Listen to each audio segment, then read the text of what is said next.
Hello dear students, welcome to my YouTube channel.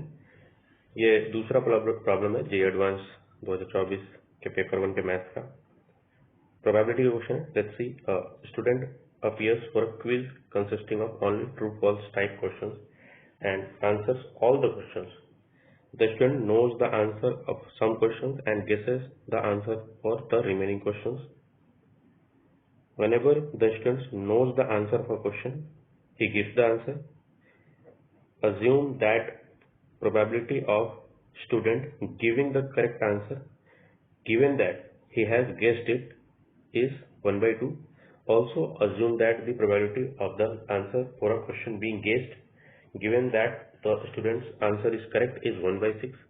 Then the probability that the student knows the answer of a randomly chosen questions. ठीक है भाई, पहले ये जो दे रखा है इस पे गौर करते हैं। ये क्या लिखा है कि मतलब क्या है कि student giving the correct answer given that he guess, उसने गेस किया है तो उसने करेक्ट दिया है। ठीक है, और यहाँ पे किसकी प्रोबेबिलिटी दे रखी है? Answer for a question being guessed. ठीक है, मतलब जो गेस किया उसका आंसर, उसकी प्रोबेबिलिटी क्या है? Students given that students answer is correct. ठीक है, दो चीजें हैं कि यहाँ पे कह रहा है कि given that students answer is correct, है ना। ये गिवन दैट मतलब ये चीज हो चुका है कि स्टूडेंट आंसर इज करेक्ट। ठीक है, करेक्ट आंसर है। और उसने कब दिया होगा? ये जब उसने गेस किया होगा, है ना। ये प्रोबेबिलिटी इसकी दे रखी है 1/6। ठीक है, और ऊपर क्या दे रखा है कि उसने गेस किया होगा गिवन दैट, और वो करेक्ट आ जाए, इसकी प्रोबेबिलिटी है 1/2। ठीक है, तो सबसे पहले तो आप ये समझो कि सारे क्वेश्चन का जवाब उसने दिया है, कुछ का आंसर उसको आता था, कुछ का आंसर गेस किया था। तो फॉर अ पर्टिकुलर क्वेश्चन अगर हम बात करें प्रोबेबिलिटी ऑफ गेस किए हुए क्वेश्चन की, मान लेते हैं एक काम करते हैं, वो ही नोज द आंसर के मतलब नोज द आंसर, उसकी प्रोबेबिलिटी ई मान लेते हैं, और गेस किया होगा तो ऑटोमेटिकली उसकी प्रोबेबिलिटी क्या हो जाएगी? 1 - क्योंकि या तो वो जानता है या उसने गेस किया।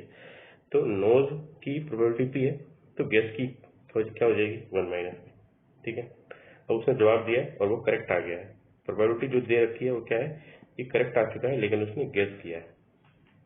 ठीक है, इसके क्या क्या केसेस बनेंगे भाई? देखो, ये पहले तो ये बनेगा कि अगर उसने गेस किया है तो गेस करने की प्रोबेबिलिटी, गेस करने के बाद मतलब ये हो चुका है, वो करेक्ट आ गया है, या फिर ऐसा हुआ है कि उसको आंसर आता था। ठीक है, और आंसर आता था मतलब ये हो चुका है और वो करेक्ट आ जाए। ठीक है, और क्वेश्चन में दे रखा है कि अगर उसको आंसर आता है, he knows the answer that is correct. ठीक है, अगर वो उसको आता है तो वो करेक्ट आंसर ही देगा। ठीक है, तो इस चीज की प्रोबेबिलिटी क्या हो जाएगी कि भाई उसको आता है और उसने करेक्ट आंसर ही दिया होगा 1। ठीक है, अब ऊपर हमें क्या रखना है? तो ये जो दे रखी है ये गेस वाले की प्रोबेबिलिटी है, तो गेस वाला पार्ट ऊपर रहेगा।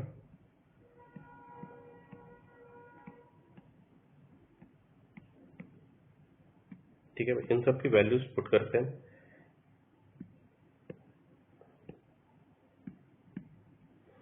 तो इसकी प्रोबेबिलिटी है 1/6। ये हो गया 1 - p, ये हो गया 1/2।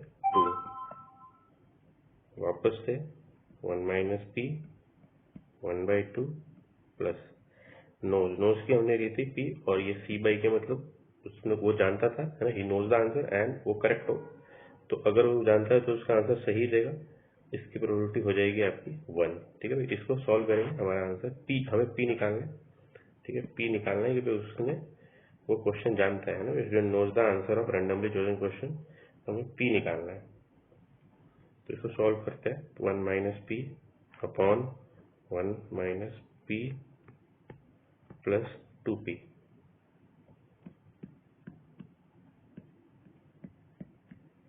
ठीक है,